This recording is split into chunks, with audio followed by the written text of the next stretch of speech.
Hey y'all, welcome to the Clock Tower. I'm Colton, here with Brandon. We had one game in the Weiss Schwarz Invitationals today, and we're going to talk about it. Matt with his Fate deck taking on Jesh with AOT in a main bracket round of 8 match. Brandon, how did it go?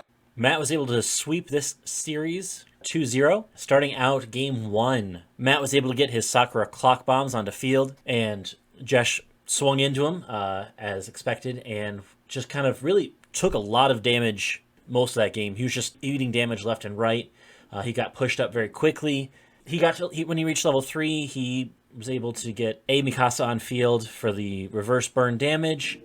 Wasn't enough. Matt comes in with a Skandar King of Conquerors and Ryder and is able to swing for lethal, winning the first game.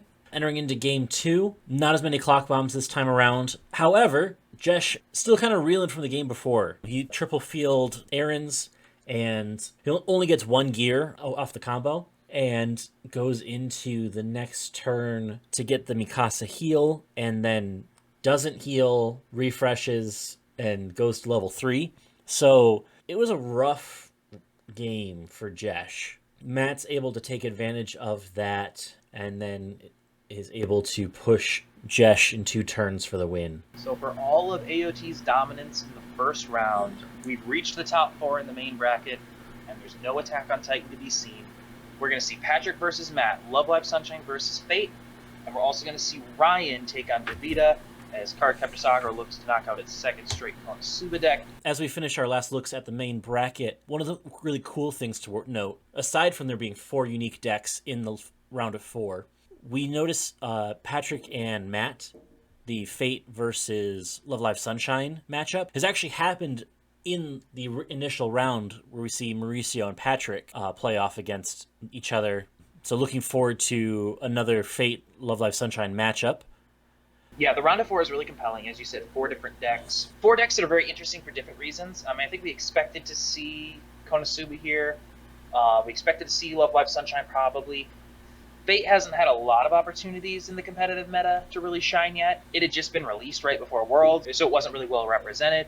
But in this tournament, we see Fate in the top 4, and then of course Davida with Cardcaptor Sakura, staking his claim for CCS as a top tier deck. So a couple of really compelling matchups there in the top 4. Looking at the elimination bracket, we're still waiting on the result from the game between Lamb and Kit, Fujimi and Konosuba. Apparently they were planning on recording that and streaming that at a later date, but the recording didn't work properly, so not sure if that game's actually going to get a stream. That seems doubtful at this point in time. So we're still waiting to hear back about a result for that game. When we get a result, we will talk about how that went here. The winner of that game will play against Broderick and his Goblin Slayer Priestess deck in the 3rd round, and then the winner of that game will take on Jesh in round 4. So as things stand, 5 players have been confirmed for the 4th round of the elimination bracket. 4 unique decks, including 2 AOT lists, including a lot of really high-level players. So the elimination bracket is really compelling right now. A lot of good players, a lot of good decks. As this tournament starts to wind down and compress into the final handful of matchups, a lot of the best players are still alive in this tournament. Looking at the schedule, we have the upcoming game with Daniel Hadsu versus Brandon. That's going to be on Monday, 7 a.m. Eastern Standard Time.